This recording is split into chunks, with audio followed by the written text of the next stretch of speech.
Good evening and welcome to Washington Week. The U.S. seems to be on the cusp of a negotiated settlement with Iran, a country President Trump promised 3 months ago he would unconditionally defeat.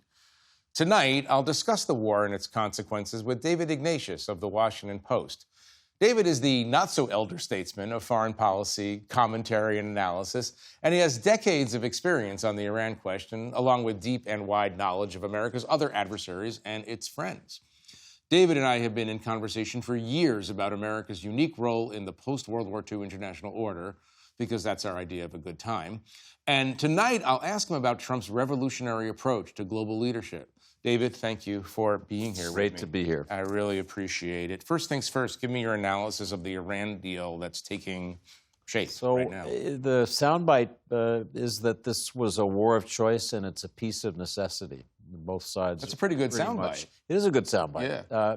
Both sides are exhausted. The economic cost for the U.S. At home and in terms of the international economy is growing. I think Iran is more battered than we sometimes realize. So it's been time to make peace, but it's been difficult to get there. As we talk, President Trump still hasn't quite made up his mind whether to accept the deal he pushed out today in a post on social media. He's listed the conditions that he thinks he's gotten from Iran: immediate opening of the Strait of Hormuz, a promise never to develop a nuclear weapon, somewhat fuzzier language about how the highly enriched uranium that Iran has will be removed. A series of things that he's going to claim add up to victory. I think there's widespread skepticism in the United States and around the world whether you can possibly call this a victory given all that the U.S. put into it. But this is a war that Trump does want to end. He's been looking for an exit ramp. I think he's finally got it. So he said publicly, this is March 7th, right after it started, that, quote, "We've decimated their whole evil empire." And then he asked the Iranian people to rise up and said, "It will be yours to take."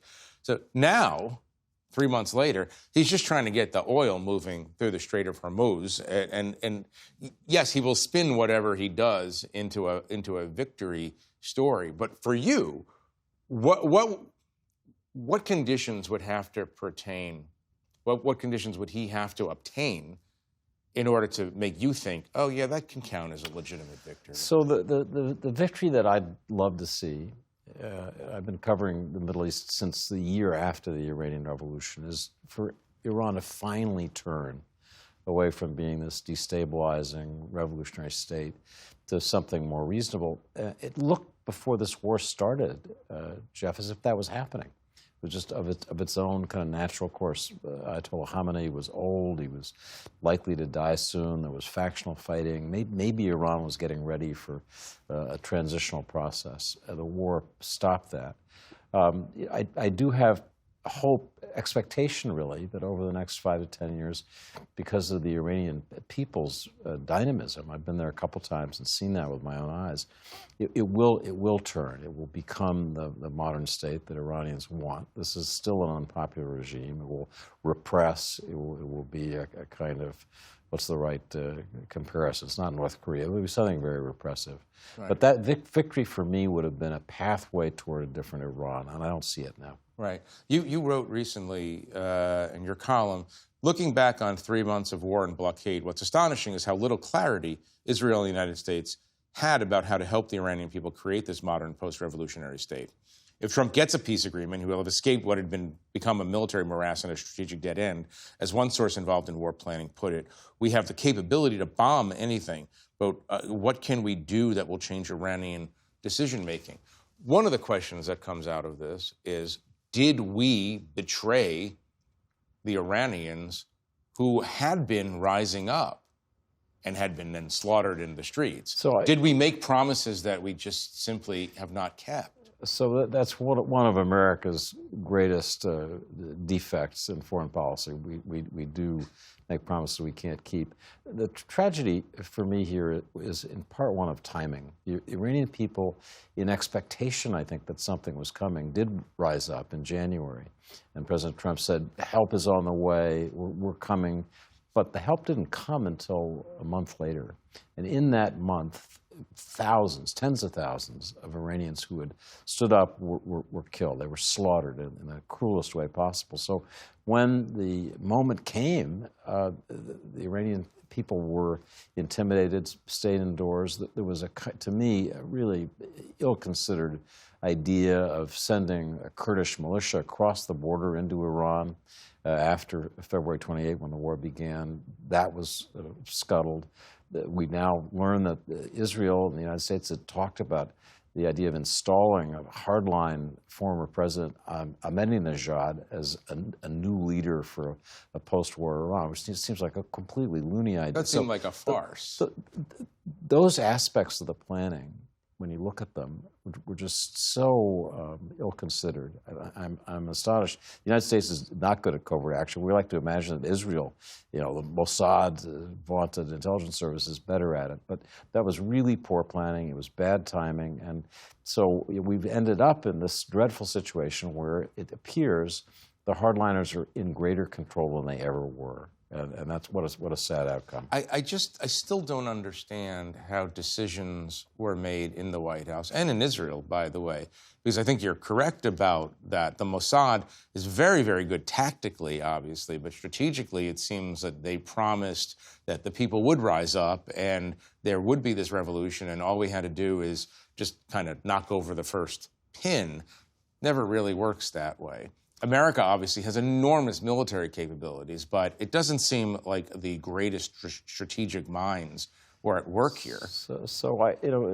Military power can do a lot of things, but it can't force political change. We learned that in Iraq, Afghanistan. We learned it again here.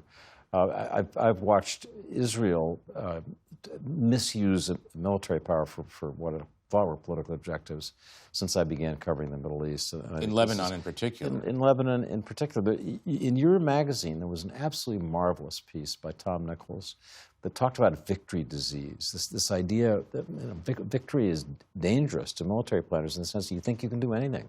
It's obvious that President Trump, after Venezuela, this extraordinary kind of kidnapping operation, he'd go in middle of the night, grab the leader, fly through amazing Cuban defenses, and he pull it off. And after that, he thought he could do anything. He did think that Iran, in some way, would be a version of Venezuela. And I think Israel, in the same way, after so many successes, in the long tail after October 7th, thought it could do anything. And they both learned that that actually wasn't true. This is going to sound naive, possibly snarky, but they have books in the White House, right? They have people who know that the traditional role of Iran in American presidencies is to undo those presidencies, Jimmy Carter, Ronald Reagan, and so on. Did anyone in your reporting say in any halfway convincing manner to the president, here's the thing, the first rule of Fight Club is don't get involved with Iran. Contain it, let the people sort it out over time, but don't do this. Jeff, my sense is that this was not an intelligence failure. The warnings were there from the intelligence agencies, from the military. The chairman of the Joint Chiefs of Staff, General Kane, appears to have said to the president a number of times, very directly, sir, we can't assure you that the Iranians won't move into the Strait of Hormuz. Sir, we can't assure you that military power will have the effects that you want. And Trump blew through those warnings. I think this is a tough Pentagon for military leaders to stand up to civilians. And Secretary of Defense, if you'd had Jim Mattis, who you and I know well, former Secretary of Defense, deeply experienced general, would he have made a difference in those councils with the president? Could he have said, Mr. President, don't do this? I'm not sure he could have. That's interesting, because I was thinking that first-term Trump, this didn't happen in first-term Trump for a reason, I think. Donald Trump has consistency, long-term consistency in his beliefs, and one of his beliefs is that the Iranian regime should go. And by the way, he's the only person in American public life who believes that the regime is a bad regime and is an enemy of the United States. But he's now free to do things in his own mind that he wasn't free to do before, including, by the way, Cuba. And so there's an obvious follow-up here. Is he trying to tie off this Iran problem so that he can pivot to Cuba? Well, I think he'll want to pivot to Cuba for lots of reasons. One is to get the bitter taste of Iran out of his mouth, to do something. Cuba is probably doable. There certainly is a population that's, I think, eager for change. Well, the Iranian population was eager for change too. Yeah, they were, but less so after the brutal crackdown of January. I mean, they wanted a different regime, but people were intimidated. I think a part of this is that Trump really does have a grandiose idea of his place in history. He said at the beginning of this war, every president since 1979, 47 years, has wanted to do this, has known that the Iranian regime had to be stopped, and I'm going to do it. And he had this sort of sense, I can do it. I'm the guy who can do it. And unfortunately, he didn't have adequate planning. He did the thing that would have made it doable was more careful thinking about the politics of this. Obliterating a whole tier of leadership turned out to be a very bad idea because they didn't have anybody to negotiate with.